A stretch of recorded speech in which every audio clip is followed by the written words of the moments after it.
Buenas tardes o noches. El equipo está conformado por Citlali Guadalupe Arellano Díaz, su servidora, Carmona González Jennifer, Presente. Castrejón Gómez Aridanaí. Presente. Jenny les comenzará hablando sobre los antecedentes históricos.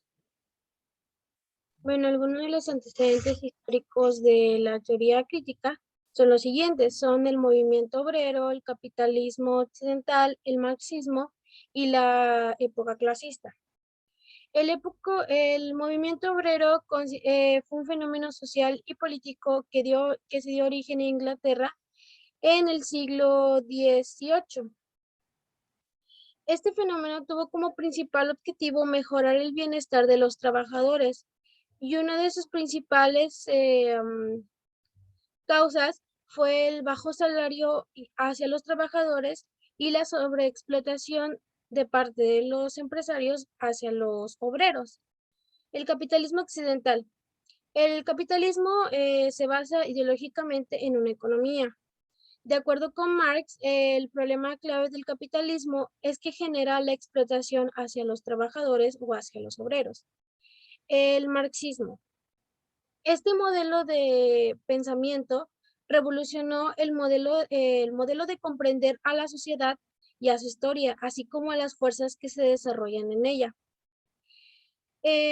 Sirvió de inspiración para el surgimiento de diferentes modelos políticos revolucionarios a lo largo del siglo XX.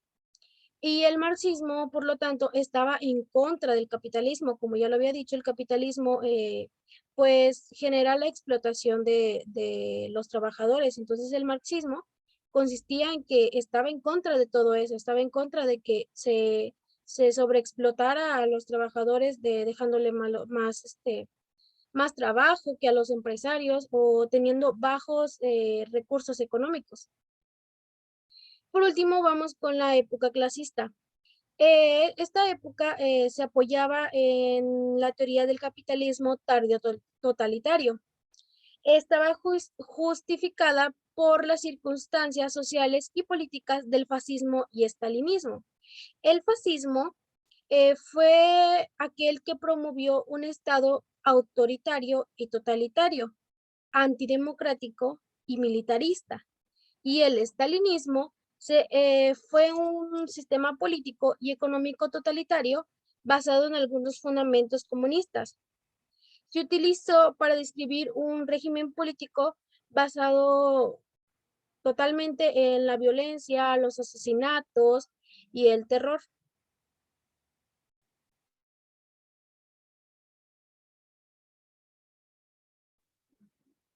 Los fundamentos filosóficos, todo ello a la creciente ola de industrialización que recorrió al mundo en los primeros años del siglo pasado, permitieron que el marxismo fuera considerado como una propuesta académica válida junto a su categoría dialéctica.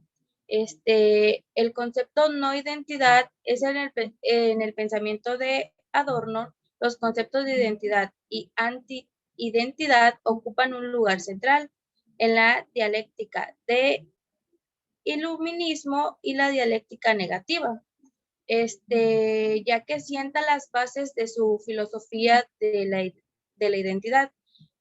Otros fundamentos filosóficos serían que en los periodos donde los conceptos reciben la principal atención, los universales aparecen y las abstracciones cobran vital importancia sobre los objetos particulares. La crítica, las tendencias reificadoras en las ciencias sociales se hace notoria desde el desencuentro entre la escuela de Frankfurt y los empiristas norteamericanos.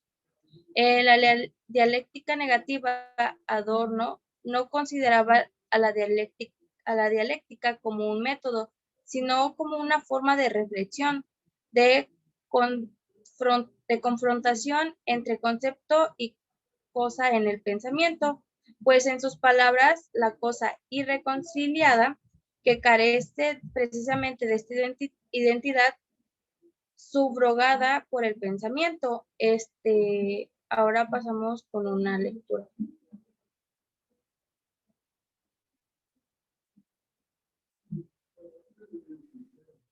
Bueno, la lectura de Marx nos habla pues de la teoría tradicional y la teoría crítica. Según Marx, la teoría tradicional es dada para ejercer una función social positiva.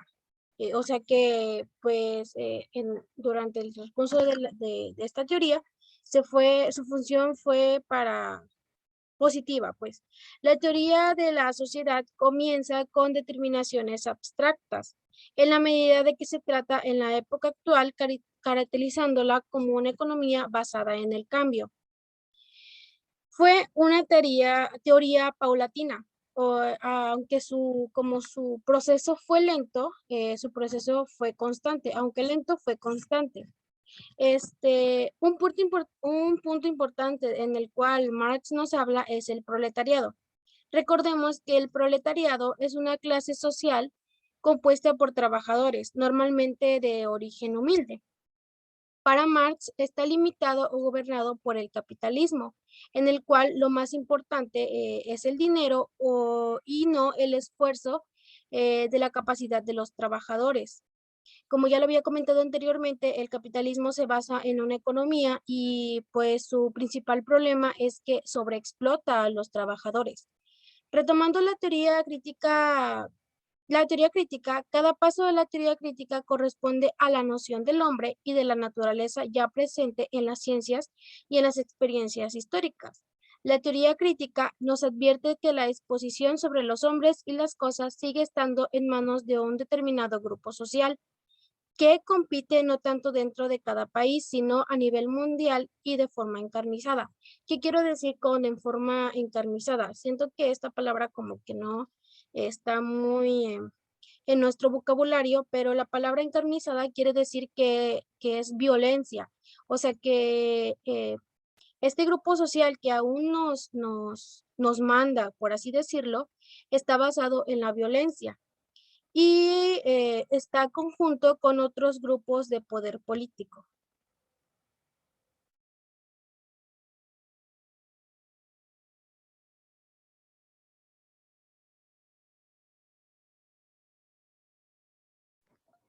Bueno, en esta lectura podemos ver que habla sobre la consecuencia, el positivismo, que es una lucha en contra de toda metafísica, trascendentismo e idealismo como formas de pensamiento regresivas y oscurantistas, donde también se anexa que se luchaba contra una fuerte ideología, ya que el pensamiento filosófico pues se vuelve afirmativo. El crítico filosófico critica dentro del marco social y estigmatiza las nociones no positivas como meras especulaciones, sueños y fantasías. También vemos que el lenguaje de fulano y mengano es el lenguaje de la calle, que en la calle se habla en realidad. Es el lenguaje que expresa, pues, como tal una conducta, es como por el tanto signo de concreción, por así decirlo. Pásale a la otra, Hitler, por favor.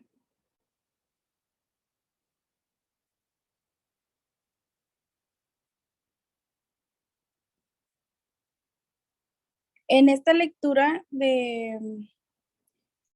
también, bueno, habla más que nada sobre lo que es el concepto de racionalidad comunicativa, donde podemos ver que se puede analizar siguiendo un conducto de entendimiento lingüístico, donde también se encuentra que Popper hace la propuesta de encontrarlo en tres diferentes mundos o universos, que pueden ser los siguientes. En primer lugar, el mundo de los objetos físicos o de los estados físicos. En segundo lugar, el mundo de los estados de ciencia o los estados mentales o quizás de las disposiciones comportamentales para acción. Y en tercer lugar, el mundo de los contenidos objetivos de pensamiento como en especial el pensamiento científico o el pensamiento poético. Y también encontramos que los productos simbólicos son fruto de la mente humana, así como los productos de la mente humana se vuelven de inmediato en contra de ellas como problemas. Es decir, que uno mismo como un ser humano, el pensamiento que llegamos a tener, se puede decir que lo sobrepensamos y asimismo es como lo creamos un problema, por así decirlo.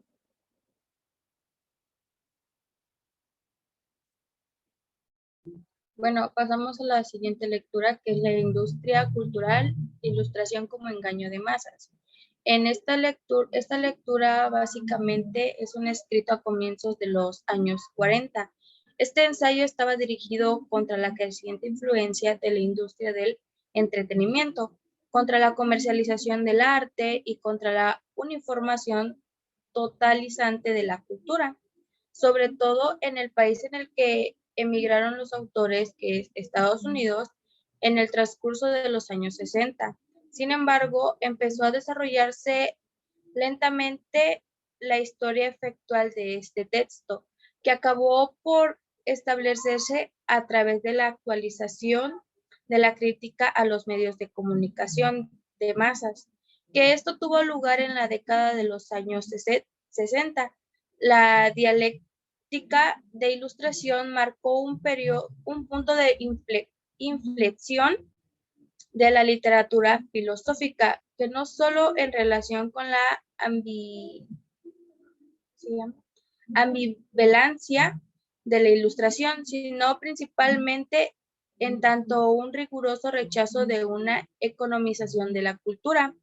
Se puede obtener una posible explicación de esta paradoja a partir de una observación más profunda de las formas de subjetivación que se dan en los ámbitos de estructuras e instituciones que eran y son descritos en el concepto de industria de la cultura y de la creatividad. Si pasamos un poco de fondo a la lectura, nos dice que el caos cultural no existe, porque lo domina la industria cultural, que es la semejanza, la identidad, la estandarización, pero no porque el desarrollo de la técnica de la industria cultural como tal, porque nos ha llevado a ello. Más bien racionalidad técnica es hoy la relacionalidad del dominio. La dirección terrena de producción, como la llama Adorno y Horkheimer, es la que no produce nada, que no se asemeje a sus gráficas y a sus conceptos de consumidores, ya que por otra parte ellos mismos producen el acuñar y propagar las diferencias entre sus mercancías, las cuales mecánicamente diferenciadas se revelan como lo mismo. Sin embargo, quizá cabe destacar que habiendo una estandarización en los productos culturales que nos ha llevado, entre muchas cosas, a no requerir ningún esfuerzo de atención para consumirlos, petrificamente el placer en aburrimiento y al poder consumirlos incluso en un estado de dispersión.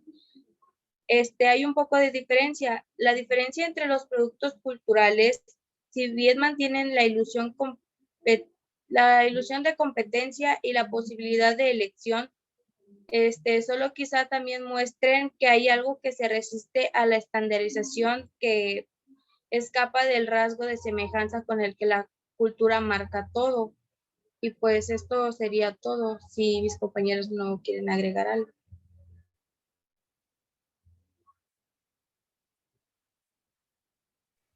Esto sería todo de nuestra parte y muchas gracias por la atención.